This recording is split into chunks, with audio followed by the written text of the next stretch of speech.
경상남도가 운영하는 대학생 기숙사인 남명학사 창원관에서 원생 10명이 식중독 의심 증상을 보여 역학조사가 진행되고 있습니다. 이들은 지난 16일 남명학사 창원관 식당에서 식사한 이후 식중독 증상이 나타난 것으로 전해졌으며 검사 결과는 일주일 정도 뒤에 나올 것으로 보입니다. 지난달 15일부터 18일까지 김해시의 한 냉면 전문 식당에서 냉면을 먹은 손님 1000여 명 가운데 34명이 식중독에 걸렸습니다.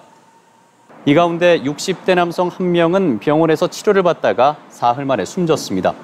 식약처 조사 결과 해당 식당의 계란 지단에서 식중독균인 살모넬라균이 검출된 것으로 확인됐습니다.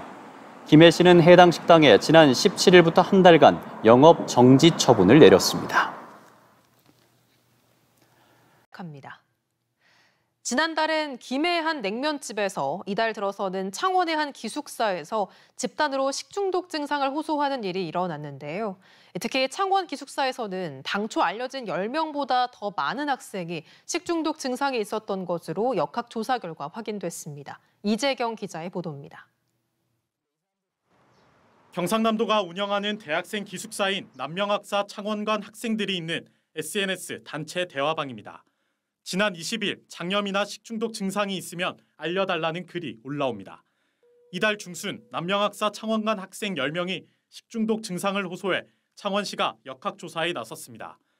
취재진이 확보한 내부 대화방에 따르면 당초 남명학사에서 진행한 조사에서 28명의 학생이 식중독 증상을 호소한 것으로 파악됐습니다. 창원시 역학조사에서도 의심 증상을 보인 학생은 10명보다 더 많은 것으로 확인됐습니다. 사람이 계속 빠져나갔단 말이에요. 중단을 하는 대로 나가가지고 아마 전장 일치를 못한 사람도 있을 것 같아요.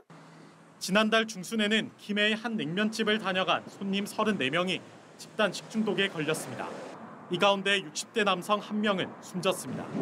식품의 취급 기준 위반이라 해서 계란을 이제 그냥 상온에다가 보관을 하신 게 접발이 됐거든요. 경남에서는 올해 들어 10건의 식중독 의심 신고가 접수됐는데 이달에만 5건이 집중됐습니다. 추정되는 환자 수만 130여 명입니다.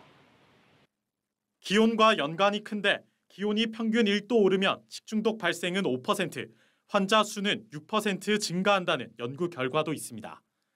그러니까 식중독 발생 우려가 높은 집단급 식소 등을 4,182개소, 그러니까 집중 관리 업체로 지정해서 그 식품 식중독 예방 점검을.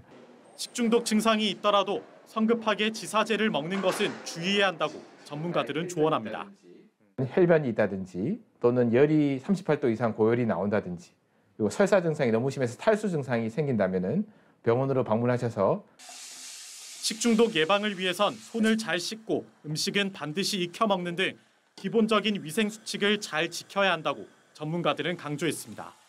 MBC 뉴스 이재경입니다.